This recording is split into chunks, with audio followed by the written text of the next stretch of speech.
L'apocalypse commence par le soleil qui se lève à l'ouest et finit par anéantir tout le reste.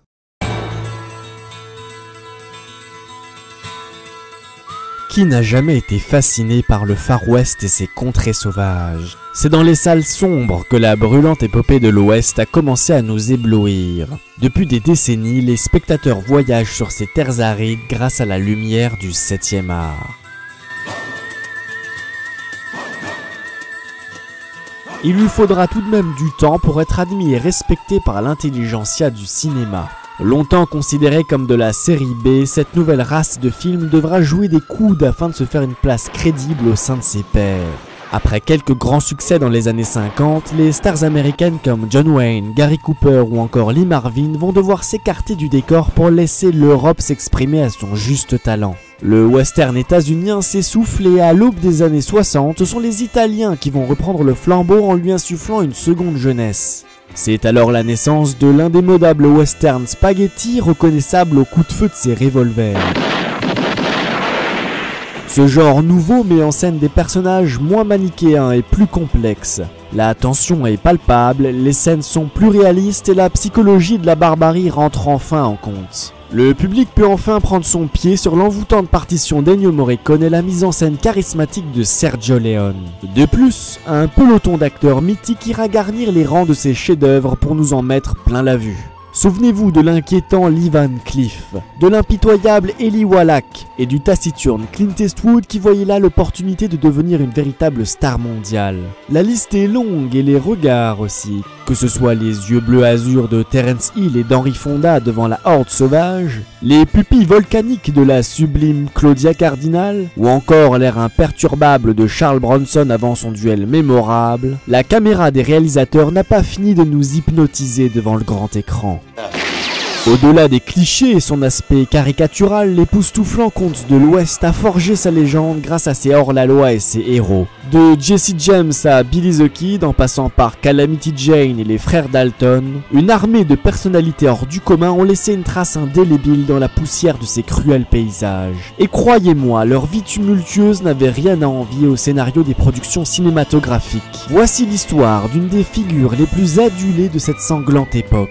Un tueur professionnel implacable considéré comme le premier représentant de l'ordre des États-Unis. Je vous présente l'homme qui tirait plus vite que son ombre et ce n'est pas Lucky Luke, mais Wild Billy Koch.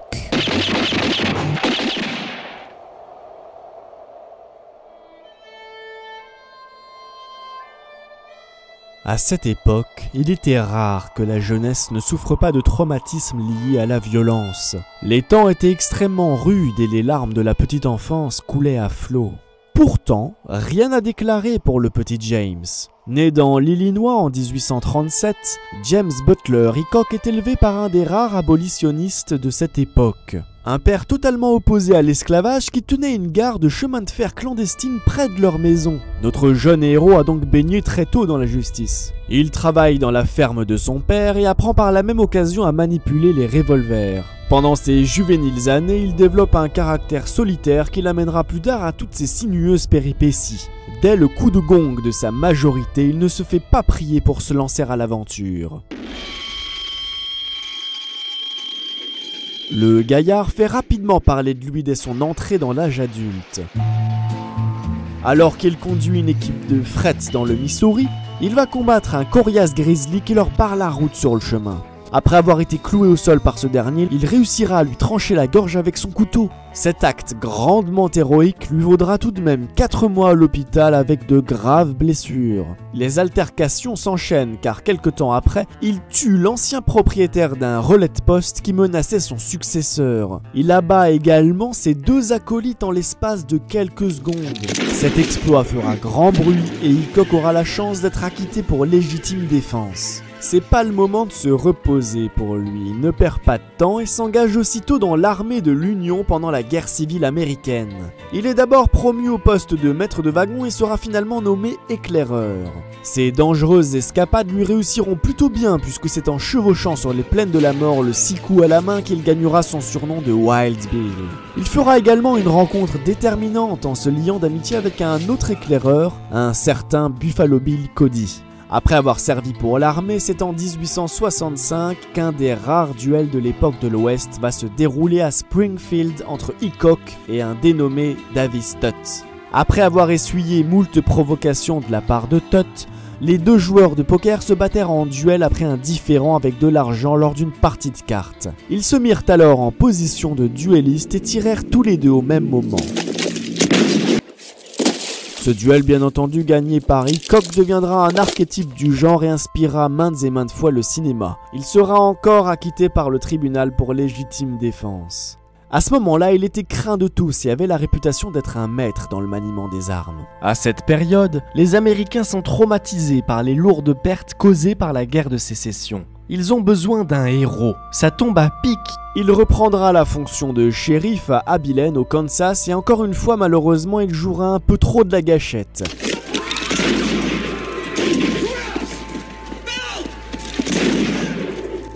Il devra partir après avoir tué par inadvertance son adjoint qu'il shoot malencontreusement en pensant qu'il s'agissait d'un complice de son ennemi.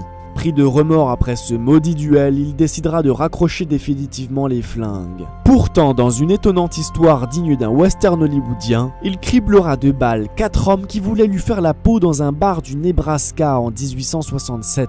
Bien qu'il soit touché à l'épaule, il réussira à massacrer 3 des hommes, tandis que le 4e repartira chez lui avec un bout de joue en moins.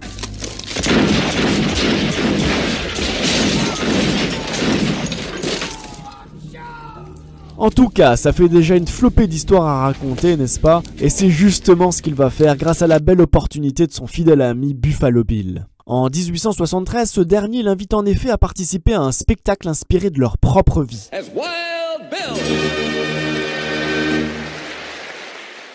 Ils rencontreront un franc succès, mais cela tranchera avec le caractère sauvage du tireur d'élite qui va préférer trouver une autre source de revenus en s'adonnant à sa grande passion, le jeu.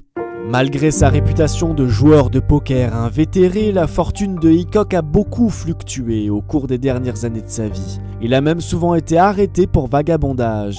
Quelque temps plus tard, alors âgé de 38 ans, il va épouser Agnes Thatcher Lake, une propriétaire de cirque âgée de 12 ans de plus que lui. Cependant, il la laissera dans le Wyoming quelques mois après leur mariage pour rejoindre les pionniers et tenter sa chance pour trouver de l'or. Sur son chemin, il rencontrera l'aventurière Martha Canary, plus connue sous le nom de Calamity Jane. Ils voyageront ensemble et feront escale à Deadwood, la ville qui inspirera la série éponyme. Bien qu'ils aient été de très bons amis, il y a de fortes chances qu'il se soit passé quelque chose entre ces deux baroudeurs de l'Ouest, et leur lien ne cessera d'alimenter les mythes et les rumeurs. Quoi qu'il en soit, à presque 40 ans, Wild Bill sent le poids des années lui peser quand il s'aperçoit que sa vue baisse gravement. Il décide malgré tout de continuer de mener le même train de vie jusqu'à son dernier souffle. Il avait jusque-là tué d'innombrables personnes et les parents, les amis ou les complices de ses victimes représentaient donc un nombre d'ennemis considérable. Aussi vécut-il les derniers mois de sa vie rongé par la paranoïa. Jusqu'à son dernier jour sur Terre, le 2 août 1876. Cet après-midi-là, notre passionné de poker joue aux cartes dans un salon de la ville de Deadwood. Lui qui s'asseyait toujours contre le mur pour avoir une vue d'ensemble a pour cette fois dû faire exception à cette habitude sécuritaire suite au refus des joueurs déjà installés, ce qui l'empêcha d'être sur ses gardes et voir son futur bourreau. C'est un jeune homme de 24 ans nommé Jack McCall. Il est totalement ivre à ce moment-là et vient de se ruiner de façon spectaculaire quelques heures plus tôt en perdant au poker face à lui. Et c'est à 4 heures de l'après-midi qu'il sort un revolver de calibre 45 et tire à bout portant dans l'arrière de la tête. Il détenait un jeu de cartes qui va devenir mémorable. Cette combinaison sera connue depuis comme la main du mort. L'assassin a prétendu qu'il vengeait la mort de son frère, mais les recherches ont prouvé que c'était faux et que le menteur n'en avait pas. Il fut finalement pendu le 1er mars 1877. 23 ans après cette pendaison, ce sera au tour de Calamity Jane de se retirer du monde des mortels en succombant à une pneumonie en 1903. Elle sera enterrée, selon ses vœux, à côté de l'homme qui apparemment avait marqué son cœur au fer rouge. Dans l'immense masse anonyme des serviteurs de la loi, il y eut quelques hommes qui firent exception, mais le plus célèbre, le plus rapide et le plus poignant fut sans doute James Butler Hickok. Son parcours est une vraie fable meurtrière qui ressemble davantage à un film qu'à une romance. Finalement, sa vie était un véritable jeu de hasard et il n'a cessé de lui jouer des tours avec ses innombrables coups de poker. De nos jours, une majorité de ses contemporains ont pu s'inspirer de ses frasques pour cultiver encore plus le grand mythe de l'épopée de l'Ouest. Merci de m'avoir écouté, c'était un vrai plaisir de vous dresser ce portrait fascinant et je vous dis à la prochaine dans Les Enfants Terribles.